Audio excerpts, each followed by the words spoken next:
අන්‍යෝන්‍යසේය යොරබුන් අපි කොරියානු හෝඩියේ මූලික සර කියන්නේ මොනවද සංයුක්ත සර කියන්නේ මොනවද කියලා සරලවම ඉගෙන ගත්තා. අපි අද යන්නේ ශුද්ධ ව්‍යංජන කියන්නේ මොනවද? දිත්ත ව්‍යංජන කියන්නේ මොනවද කියලා ඉගෙන ගන්න. අපි අද පළවෙනි මාතෘකාව වෙන්නේ ශුද්ධ ව්‍යංජන. කොරියානු හෝඩියේ ශුද්ධ ව්‍යංජන 14ක් තියෙනවා කියලා අපි පළවෙනි පාඩමෙන් ඉගෙන ගත්තා.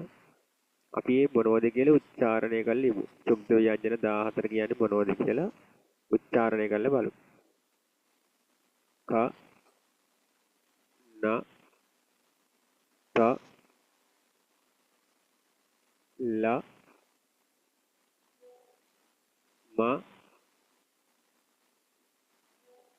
ප ස න් ච ಛ ක ත ත ඒ වගේම තමයි හ මෙන්න මේ හ කියන අක්ෂරය ක්‍රම දෙකකට ලියන්න පුළුවන්. එක් ක්‍රමයක් තමයි මේ විදිය. අනිත් ක්‍රමය තමයි මෙන්න මේ ක්‍රමය. ඒ වගේම ශුද්ධ ව්‍යංජන 14න් සරලව උච්චාරණය කරන්න පුළුවන් අක්ෂර 10ක් තියෙනවා. ක න ත ල ම ප ස න් ඡ ඒ වගේම මෙන්න මේ හ මේ අක්ෂර 10ම ශුද්ධ ව්‍යංජන 17න් සරලව උච්චාරණය කරන්න පුළුවන්. සරලව කියන්නේ ක න ත ල ම ප ස න් ඡ හ අන්න ඒ විදිහට ඒ වගේම මෙන්න මේ අක්ෂර හතර මහ ප්‍රාණව තමයි උච්චාරණය වෙන්නේ. ක ඛ ථ ත මෙන්න මේ අක්ෂර හතර මහ ප්‍රාණාක්ෂර ශුද්ධ ව්‍යංජන 14න් මහ ප්‍රාණාක්ෂර හතරක් තියෙනවා. ඉතිරි අනිත් සියල්ලම සරලව තමයි උච්චාරණය වෙන්නේ. ඒ වගේම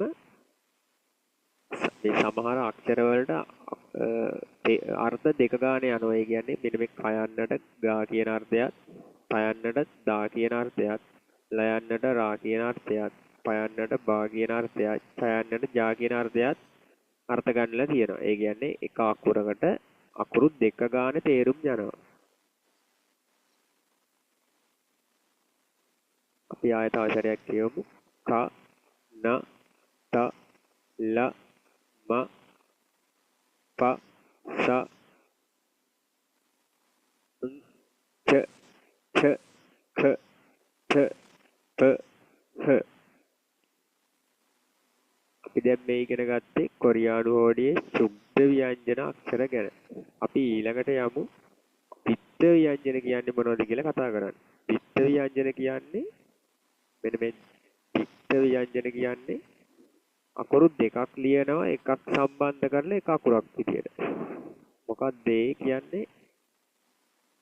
අකුරු දෙකක් ලියනවා එකක් සම්බන්ධ කරලා එක අකුරක් විදියට. කියන්නේ මේ අකුරු දෙකම එකට සම්බන්ධ කරලා ලියන මේ අකුරක් විදියට. ක ත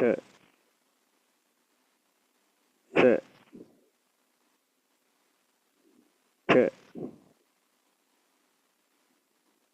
ත මෙන්න මේ විදියට අකුරු දෙකක් එකට සම්බන්ධ කරලා එක අකුරක් විදියට ලියනවා. මේකෙදි ක මෙන්න මේ අක්ෂර දෙකක් තිබුණට මේකෙදි මෙන්න මේ පළවෙනි අක්ෂරය ඒක ශබ්ද කරන්නේ නැහැ. ඒ කියන්නේ පළවෙනි අක්ෂරය ස්ටොප් කරලා දෙවෙනි අක්ෂරය තමයි අපි කලින් පිට කරන්න ඕනේ. ඒ කියන්නේ ක ත ස ක ත මේ ආකාරයට පළවෙනි අක්ෂරය අපි ස්ටොප් ගන්න ඕනේ. ඒ කියන්නේ මේ පළවෙනි අක්ෂරය හිතින් විතරයි කියවන්නේ. දෙවෙනි අක්ෂරය තමයි අපි ශබ්දය පිට කරන්න ඕනේ. ක ත ස ක ත අපි දැන් මේ කතා කරේ කොරියානු හෝඩියේ තියෙන දිත්ත ව්‍යංජන අක්ෂර පහ ගැන. අපි කොරියානු හෝඩියේ අක්ෂර 40 මූලික සර, සංයුක්ත සර, ශුද්ධ ව්‍යංජන හා දිත්ත ව්‍යංජන යන සියලුම අක්ෂර 40 ගැනම සරලව සාකච්ඡා කරා. අපිට තියෙන්නේ කෙටි අභ්‍යාසයක් විදියට මෙන්න මේ වර්ග හතරම. ඒ කියන්නේ මේ කොරියානු හෝඩියේ තියෙන අක්ෂර 40ම කොළ හතරක් අරගෙන කොළ හතරෙම මෙන්න මේ අක්ෂර වර්ගේ නම් ලියලා ඒ කියන්නේ මූලික ස්වර, සංයුක්ත ස්වර, ශුද්ධ ව්‍යංජන, දිත්ත ව්‍යංජන. කොළ හතරකටම බෙදලා ඒ විදිහට නම් ලියලා එක අකුරක් 10 ගන්න. ඒ කියන්නේ මූලික ස්වර අක්ෂර 10යි. කියන්නේ එක අකුරකින් 10 ගන්න. එතකොට ශුද්ධ ව්‍යංජන වලත් එක අකුරකින් 10 ගන්න. ඒ වගේම සංයුක්ත ස්වර, දිත්ත ව්‍යංජන හැම අක්ෂර වර්ගයකින්ම 10 ගානේ ලියලා අපිට පුළුවන් මෙන්න මේ කොරියානු අක්ෂර 40ම සරලව මතක තියාගන්න. ඉතින් දැන් අද අපි ඉගෙන ගත්තා කොරියානු හෝඩියේ ශුද්ධ ව්‍යංජන, දිත්ත ව්‍යංජන කියන්නේ මොනවද කියලා සරල ආකාරයෙන්. අපි ඊළඟ පාඩමෙන් හම්බෙමු. ගිහින් එන්න. සුබ දවසක්.